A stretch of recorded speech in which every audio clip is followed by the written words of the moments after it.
Alright, well, I'm just going to close my GoToMeeting, and I'll just be here. Okay, Professor. Not at all. Okay. So if you can see my screen. Yes. Okay, excellent. Let me move ahead. So let me talk about this EVM demo that I'm going to do. Can you mute your mics, please?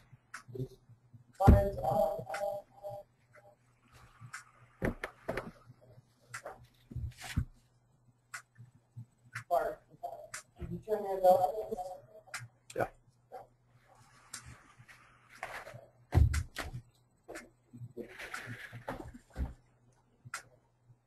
Hang on, we got Okay. to mute Jeff's. Sure. And if you need to speak, just unmute and say whatever you want to say. But or you can just type saying, "Can you? We have a question."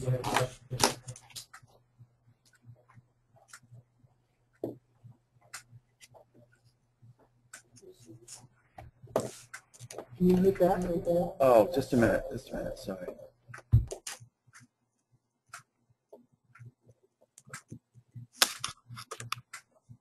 Is that better? Oh, I muted my... Just the microphone. And if you're listening to the main audio on the overhead projector, that's fine. Oh, this is much better now. Okay, so let's get going. And if you have any questions, just type your question on the chat window, and that should be it. So what I'm going to do today is quickly talk about EVM demo. What I've done is I put this Excel sheet that I'll be showing you on my PowerPoint on Canvas. So if you want to go ahead and get that file as well. And even if you don't get it now, you can always get it later on too. So there's three basic elements that we've talked about. I think this is the third time I'll be hitting on this.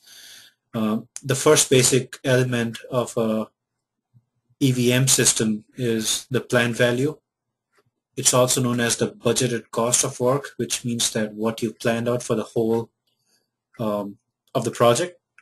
And then the second one is the earned value, which is also known as the budgeted cost of work performed. So how much work you've done so far, and that's the budgeted cost of that. And then the actual cost is what you spent actually on the project. That cannot change because you've already spent that much going forward. So those are the three basic elements of any earned value system. So here is an example, and if you can take a look at this example, it has 10 tasks. Each task has an ID, and the tasks have been listed from task 1 to 10 in the second column. And then there's a planned effort, which means that how many hours each task or activity will take. For example, you have task 1, which will take 24 hours. So if it's going to take 24 hours and then the duration is in 3 days, that means you're spending 8 hours every day. And then the start day and the end day is 1 and 3. And again, there's a predecessor, which is a resource 1.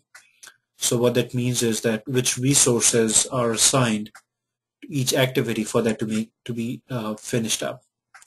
So that's your resource which is needed to finish that task. So you have duration, start and end day, and then you have resources. So let's move to the next step, in which we're going to look at how we will calculate out the number of hours. So this is the planned value calculation, and we're trying to find out the effort.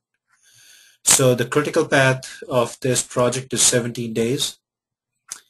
And then activity 1, which takes 3 days or 8 hours every day, is a total of 24 hours. And you can see that on the first row, which is row number 1 of task ID 1. And then so on. And then the predecessor for activity 2 is number 1. And the predecessor for activity 3 is number 1, 2. And then so on. So you can see that all the activities can begin right after activity 1 is finished, but task number 5 cannot begin until after task number 4 has finished. So, and then what's happening down there is the totals for all the different activities that you're seeing down there. And then that's the cumulative hours for each and every activity. Okay, all good so far. And let's do the planned value calculation for the cost now. So in this one, we've added the resource rate, and this is exactly the same as the slide that we saw 2 slides ago, but we've added how much it costs to finish every resource hour. So this is the amount spent for every hour of effort, as you can see. Okay. Now this is a little bit more complicated, and what we're doing in this slide, if I may go back 2 slides, is we're taking the number of hours you have here and multiplying each by its respective effort, how much it costs to do an hour of effort. And that is how we get this sheet. So for example, for task ID 1, you spent $18 in day 1, $16 in day 1, $16 in day 2, and $16 in day 3, and so on. And you can see that you're getting a total right at the bottom in the second one. And you're taking a cumulative of the last row, to get a cumulative amount of that you're spending for the project. Okay. Now, a quick clarification slide here. What is remaining effort? So now you can have in any project which can say that we have a total of 40 hours of work that needs to be done, and you're right now at 10 hours done with the project. But at that point, you go back to the project lead and ask them, how long do you think it's going to take you to finish the project? And they come back and say, oh, instead of 30 more hours, it's going to take us 20 more hours. So now you're ahead of schedule. So let's take a look at how that works out. So if you have 40 hours to finish, that's your planned effort, and you have 10 hours done, that means that you're 10 hours into the project, you're 25% done, which is your estimated earned value. And this is only for hours. We're not putting dollar amounts here. This is just hours at this point. And at this time, the project lead says it will take 20 more hours to finish. So you've done 10 hours, and then you have 20 hours remaining, and you divide that by 30 hours, and that gives you 33%. So that's your revised earned value, if you may. So when you begin any activity, you actually don't finish as per the planned effort. You may have a variance, and you're revising your earned value as you go on. So what's earned value? Let's take a quick look at that again. Earned value is equal to your percent complete, how much effort you've completed, and you multiply that by the effort, how many hours you put in, and you multiply that by the rate per hour. And that gives you the earned value. If you don't use the rate for every hour, then the earned value is expressed in terms of effort. What that means is you're just not putting a dollar value to it, you're just putting an hour value to that one. And again, if you have any questions, stop me if you would, please.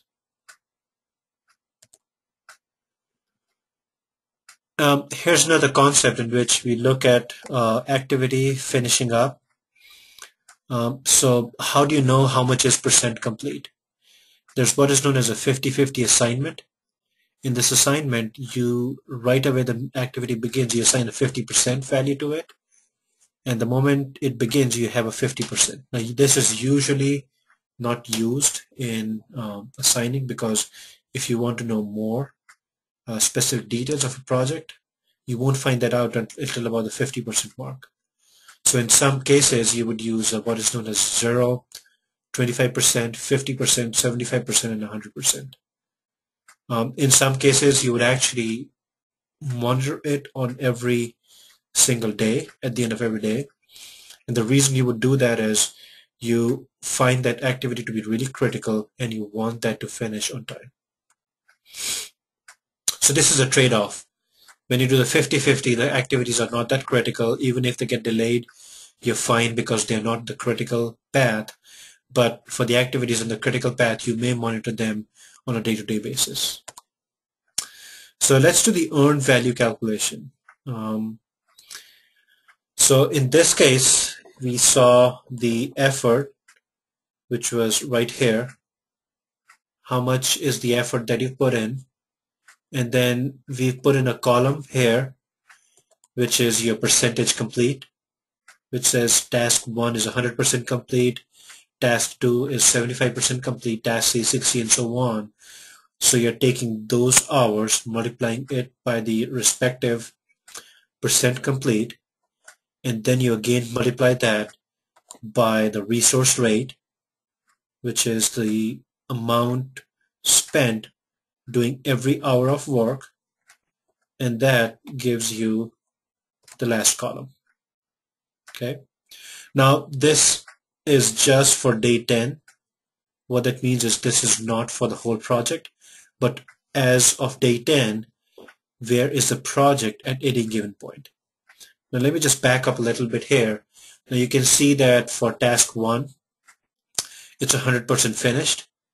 That means that you had assigned $48 to it and you actually have earned $48 for it. But for task number 2, you actually put in 32 hours and you have it at 75% complete and the rate is $3. So what that means is you've only spent $72 or you've only earned $72 of that project. So if as you go down the list, you can see that some activities are finishing earlier and some activities are not finishing as planned. So once you do the cumulative, as long as you're ahead of your planned value, then you're on schedule. If those activities are on the critical path, then that's a problem because you may not get finished on time. And again, if you have any questions, you can unmute and ask them at this point. So I'm guessing there are no questions so far. Okay. So let's move on. So here's the actual cost calculations. So let me show you how this is done.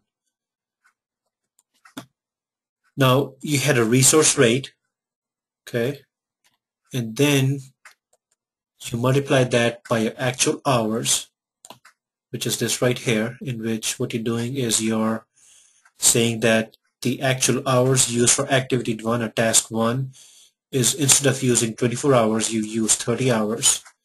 And then for task number 2, you use 32 hours. Okay, but it's only 75% complete. And then for task number 3, you, instead of using 48, you are 27.5 since the activity is at a 60%. So now what you're doing is you found the planned value for day 10, you found the earned value for day 10, and now you're finding the actual cost for day 10. So now you can see that there's some which are over the amount, and when I say that, if you see for task number 2, you should be at $96, you are at $96, but you're only 75% finished on that. Okay, and then you can see for task number 3, you actually only use 110 of your value. In reality, you should have been at 152. And your earned value is actually 115, so you're actually lower than that, lower than your earned value. And again, if you look at task number 4, you are at $100, which is less than your earned value. So anything which is less than your earned value, your actual cost, you're doing great on that one, but the ones that you're not doing so great on are actually more than your earned value. So that's how you'll find out if you're ahead of schedule or before schedule, you have a schedule variance, or if you have a cost variance. So that was a quick demo of planned value versus your actual value versus your earned value, and how you can use that to find out where you are in a project. So you guys can unmute, and if you have any questions, I'd be glad to answer those.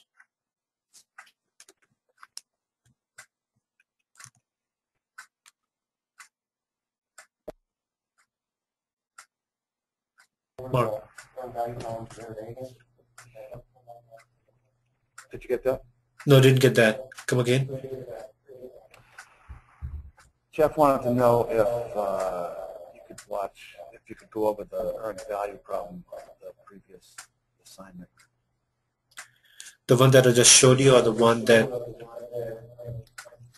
The one that we did in class, the Okay. case study. Okay.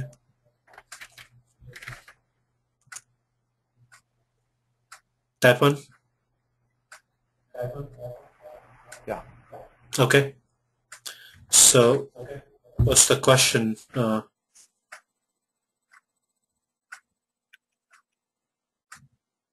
Jeff. I don't understand.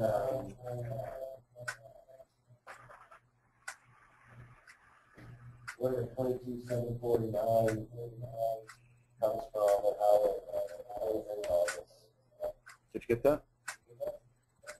There was a lot of feedback, sorry. Okay. He's wondering where the 22,749,000 actual expenditures to date came from, and how you used that to calculate your actual expenditures. The actual expenditures were these right here. Correct. Okay. Now, this was given from the handout, which said that you had 22.749 million. And then there was another value which said that you were actually at 27 million, if I'm right.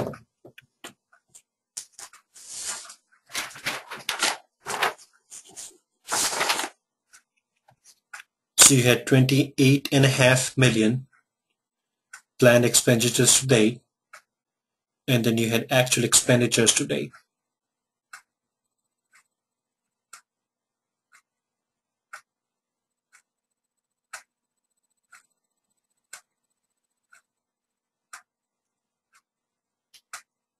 If you look at the handout, it says 28.5 million, which is your planned expenditures.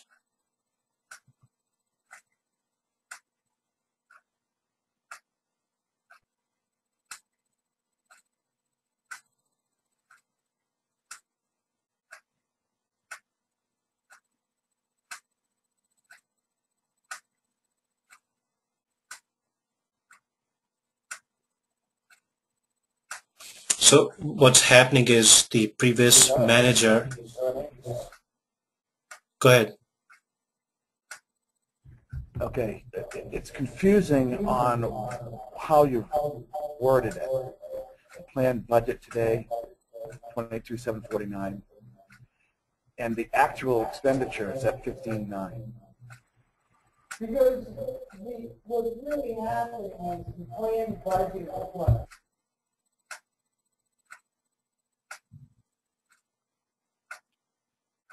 Didn't hear you, Mike, on the last one.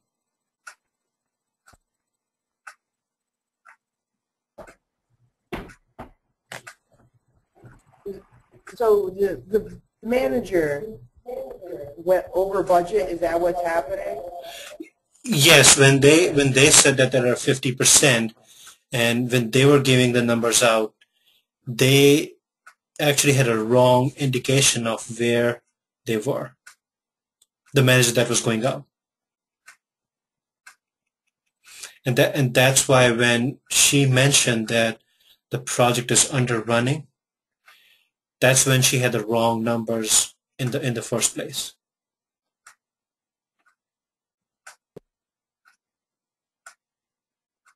Okay, so in 2 weeks, we're going to be at 50%. Yes, in 2 weeks they would. Go ahead. Does that put us on target, or are we still behind from the previous manager? Well, in 2 weeks you would be on schedule because you're at a 50%, but you don't have information about the number of weeks, which, for example, you don't have the number of amounts spent on the admin support, which is almost $3.6 million. And that is usually a step cost. What that means is you hire a person, and then you continue with them for some time, and then if you need more, you actually go step up, you hire another person, and then it's a step cost. It doesn't go up like a line, like a serial line. So we don't know information about that. So we actually are ahead of schedule, which means that we're over 50%. Since we don't have information about the administrative support, if we had those numbers, we'd actually be over 50%. But since administrative support is a step cost, what that means is you spend some money and then you again hire a couple of people and then it goes up. So we're actually ahead, we're actually over 50%, if you can think about that.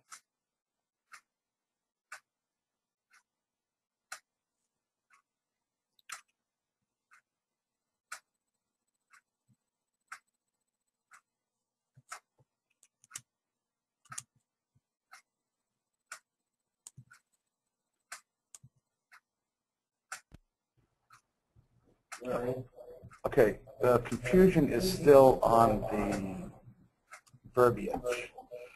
Why are you calling the planned budgeted today when it says on the handout that it is the actual expenditure to date? That's what's confusing.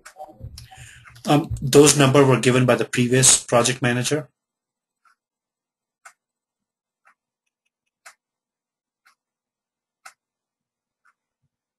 So there's a variance between her numbers and the actual that you spent.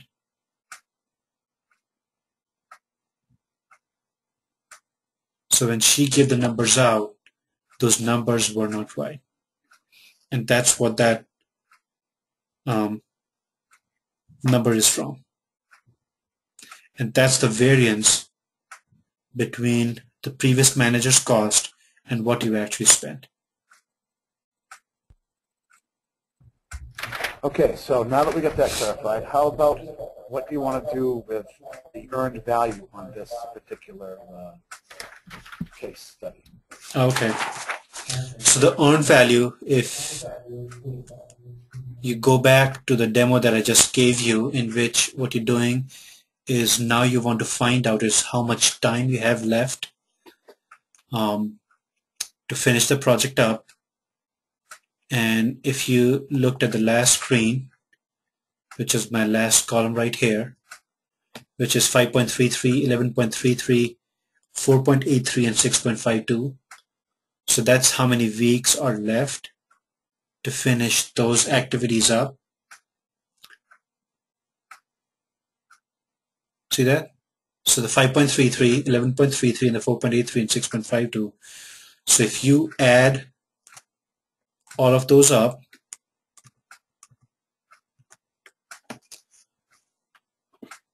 so that gives you a total of 28 weeks, and actually that should be a dollar sign on that one. That's a number.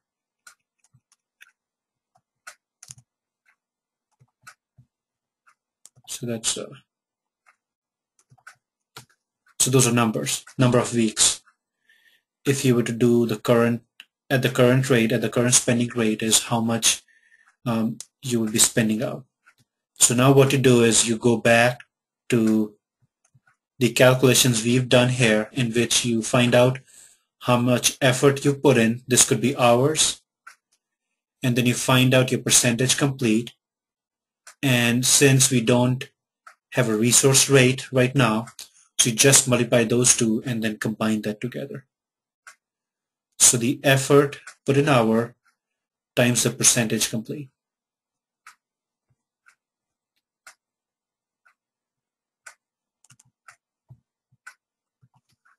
So that would be effort multiplied by the percentage complete.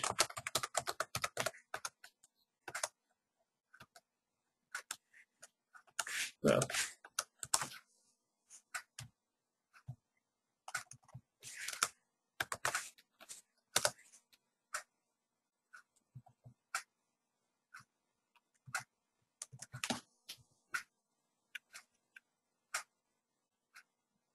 that makes sense?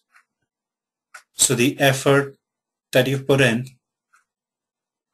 and then you multiply that by the percentage complete or the percentage finished of each one to find out the earned value of each task, and then you add that up completely. Is it going to be its own column? Or is it just Yes, you'll have another column for that one. You can have another column for that one.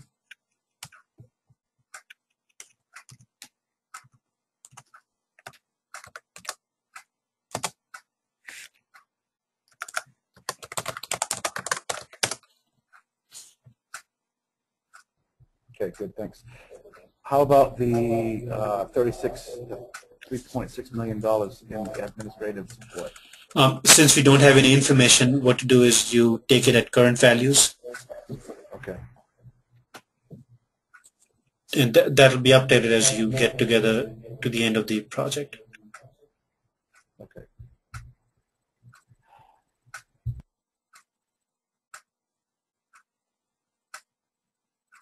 Okay. So any questions on that?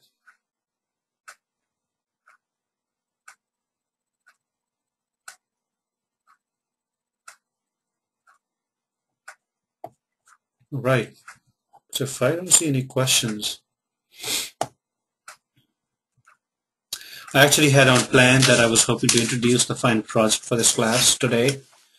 I'm a little behind on that. What I'm going to do is email you the document over the weekend, and then we can talk about it next Tuesday. So that way we can have a chance to talk about it next week. So if I don't see any questions, I actually would like to wrap up that session, that EVM, project management, and then move on to the next session, which is process strategy. Is what kind of process would you use for manufacturing or service environment, and what kind of things you would look at when you're doing a process decision. So let's take a quick look at what a process is. So when we talk about a process strategy, it is a pattern of different decisions, and these could be decisions that are made to manage the process so that they can achieve the competitive priorities. Just to give you an example of what I'm talking about here is when an automotive manufacturer decides to make a vehicle, they typically go on what is known as an assembly line. And what they would do is they would have specialization of labor. So every person has a job on the assembly line. So for example, one person tightens the nuts and bolts, one person puts the hood on, and then there's another machinery which does the welding and so on. So you're using a process in which you're using an assembly line, which is mass production. Now you could have a food manufacturing company, and what they would do is they would use what is known as a batch strategy, batch manufacturing, in which they'll make small batches of products. So the first batch would be, let's say, this is a company making candies, and they will make strawberry candies. In one batch, they'll make, let's say, raspberry candies and so on. So they'll make different batches of these products so they can differentiate their products for their customer base. So if you don't have a lot of variation in your product, then you would go for something which is known as a mass production. You may make some minor changes to it, but overall the product is pretty much the same as compared to the last one. If you have a high amount of variation, that's when you would use what is known as a batch process. You can also have a hybrid of the two processes, and I'll talk about that in a moment here. So we talk about customer processes in which a supply chain process. You can have outsourcing. When we talk about, outsourcing, we can talk about how that process is completely outsourced to an outside provider. You can have warehousing. Warehousing is something in which a product is brought into a facility. It is sorted, it is received, you do some process on it, and then it's sent to the final customer. You do sourcing as well, in which sourcing you're talking about getting the inbound products, for example, the raw materials. It could be the product in its unpackaged form, and then you package it and send it out to the customer. If you've sold something to a customer, you have to have some customer service. For example, you're thinking about bringing products in, and for example, if a product was broken, then you're hoping to bring it in and do some process on that and then send it back to the customer. For example, Dell does that. If your laptop, or Lenovo also does that, is if your laptop breaks down, you ship it to them, they fix your laptop, and they ship it back to you. So that's kind of the customer service process in a supply chain. So it's not over the phone. And your logistics major, so you know what logistics is, the process of getting not only the physical product to the customer, but the information that goes along with that, and the cash transactions. Now, cross-docking is also a process in which you bring products in on one end. The product doesn't get stored for long. It's staged in a warehouse, and then it has a demand somewhere, and it gets shipped to the customer right away. So it doesn't stay in the facility for too long. So that's cross-docking. And there's many other business function processes.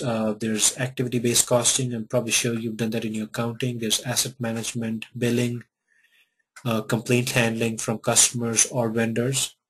You have credit management. If you're hoping to sell something, you want to make sure that the customer is credit worthy.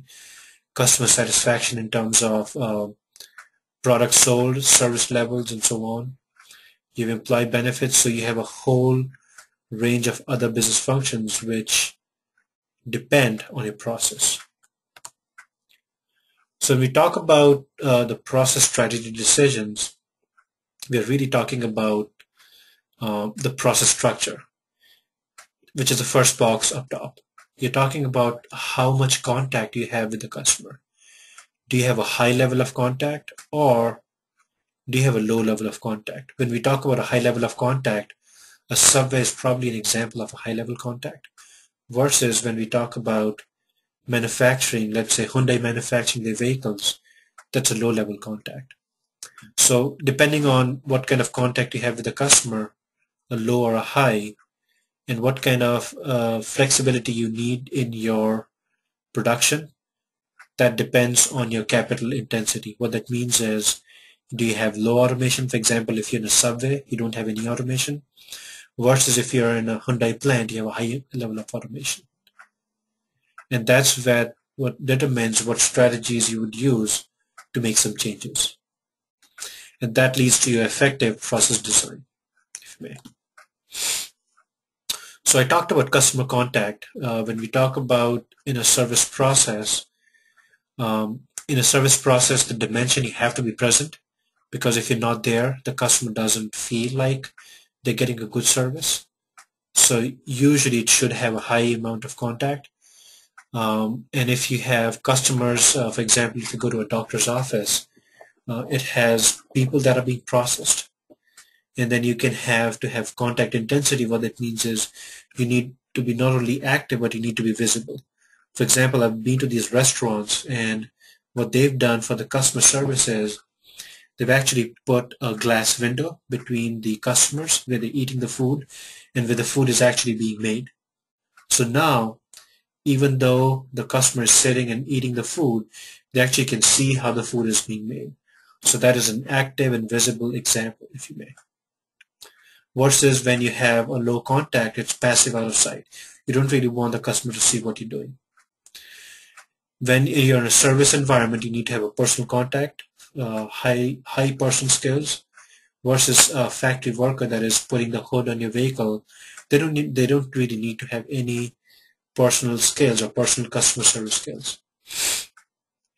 And the method of delivery in a face-to-face is it's usually a face-to-face in a service environment, versus when we have a low contact, it's usually the package is shipped or you send an email, and that's a low contact example. So there's a couple of process structures and services. You can have high customer contact. You can have some customization. For example, if you're selling an insurance, if you're selling a home, if you're selling financial documents or financial services, then you usually want to have a high amount of customization, high amount of customer contact. There's a lot of process divergence. What that means is a process can take any path, and the salesperson or the customer who's selling it has to go along with that. And there has to be a high amount of flexibility in the flow as well. So here's a couple of examples of front office in a service environment. You can have a hybrid office and you can have a back office. Usually companies that do processing in the back, for example, account processing, credit transactions, are the back office. The front office is the salespersons, the people who are selling the product, your front desk person, and so on. That's your front office. Some cases you can have a hybrid office in which you have the customer be introduced to the front secretary, and now they're taken back into the doctor's office. So that could be an example of a hybrid office. Now, in a manufacturing setting, you can, as I talked about that before, you can have a job process. So when you think of a job process, you're thinking of a one of a kind. One example that comes to mind right away is the Penobscot-Narrows Bridge, which is an example of a job process. It only happened once and is pretty unique. So job process is one of a kind, unique. On the other hand, batch process can be small or large. So the candy example applies here. And the automobile example that I gave you is the line process, in which if you're making an automobile, it's 24/7, 365. I'm sorry, it goes on for a couple of days. So, but you're making the same product for a continuous period of time. The last one is your continuous flow, which is the 24/7, 365, a process which never stops and goes on for a couple of years. To give an example of that, you can think of that as the refinery.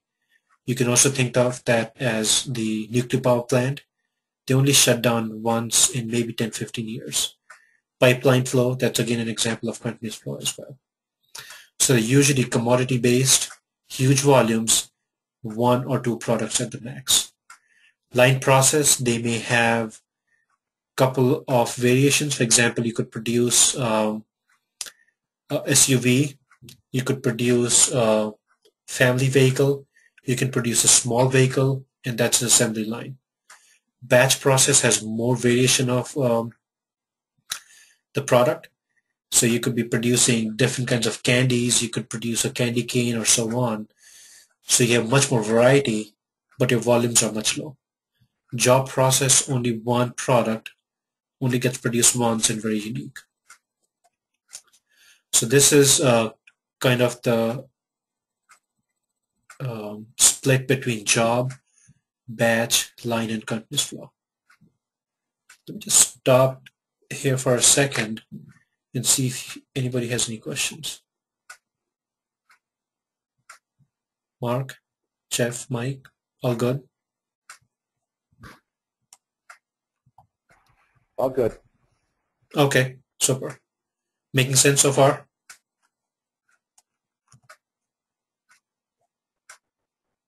Okay.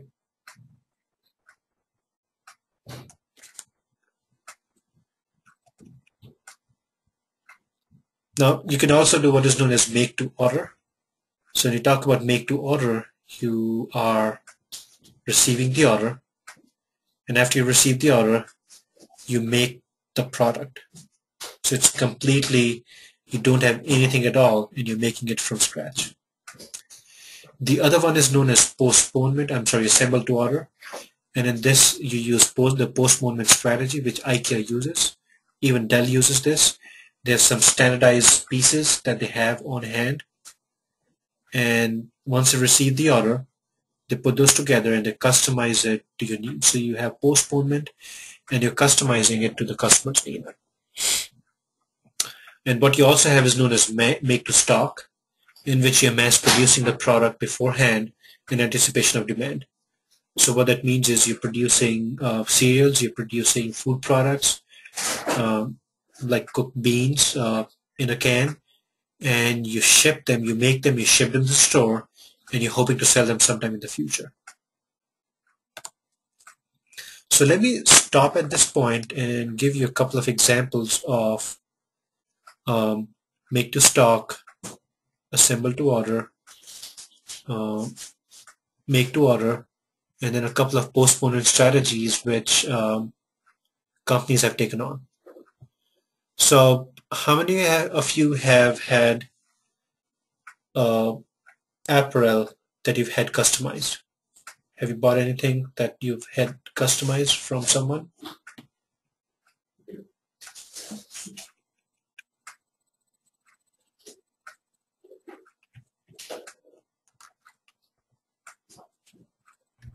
Mike had a laptop customized. Oh, what kind of a laptop was that? MacBook Pro. MacBook Pro. Oh, MacBook Pro. Now, did you have it so that you had your name embossed on it and so on?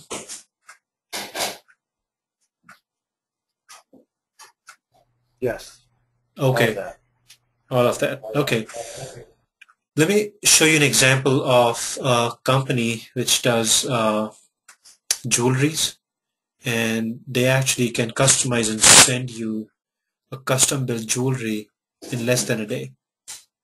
So the website is bluenile.com,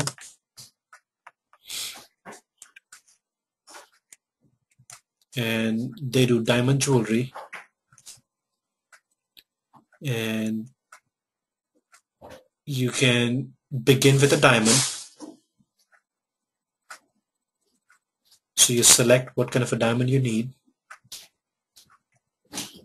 and it does say only diamonds available for delivery before the Valentine's Day are displayed. So that means anything which is after that date cannot be delivered. So that means tomorrow, they can deliver it tomorrow. And I'm gonna go a little less fancy, I guess, and select that one. And once I see it, I can add it to the ring. I can choose my setting.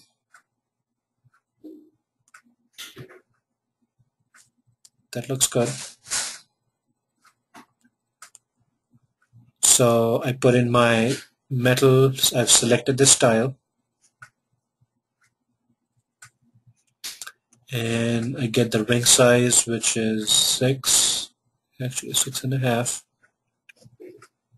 and I add it to my basket.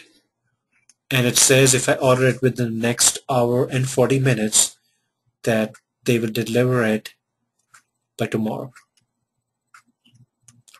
So this is a totally custom built, custom diamond, which they can deliver in less than 1 day, which is pretty amazing. So that is known as mass customization. Now, how can Blue Nile do this? They have the diamonds ready to go, and they have people that are on the other side, and what they can do is they can customize the ring within less than half an hour, and they'll have it to FedEx. FedEx is on their shop, and they're based out of Seattle. And once they have it on Seattle, they have it to FedEx, and they can do an overnight and have it to me essentially by tomorrow. So which is pretty amazing. Another company which does that is Nike ID.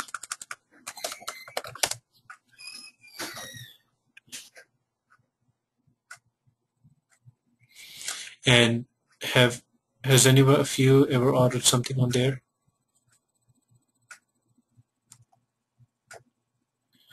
Again, it's the same process, if you may. No? Okay. But it's the same process in which what you can do is you can go in and you can select the type of shoe that you want ordered. You can shop a collection. You can customize with Nike ID. So once I shop the collection, I can find out which shoes are the ones that really fancy me. Let me just, whoops.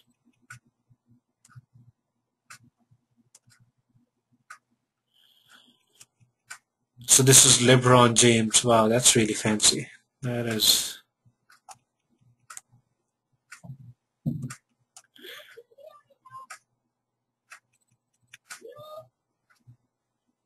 So that looks much like my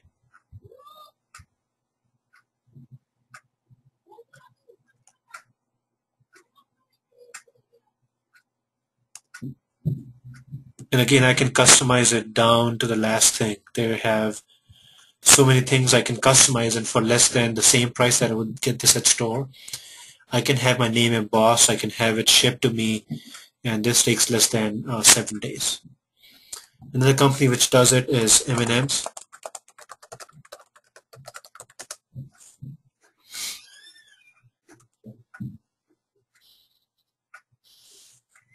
And it's the same process, if you may. I can select different kind of candies. I can add an image. I don't have any images now, but I can add images, I can add clip cards, I can add a message, and so on.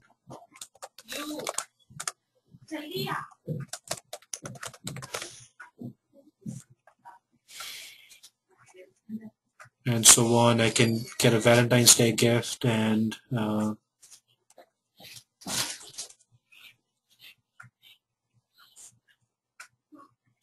so again, that is mass. This all is what I'm talking about now is mass customization. So companies can do this because they have some standardized products ready to go, but at the same time they have some variations in the process which they can make that they can customize it to the customer's need. So let me stop at this point and see if you have any questions.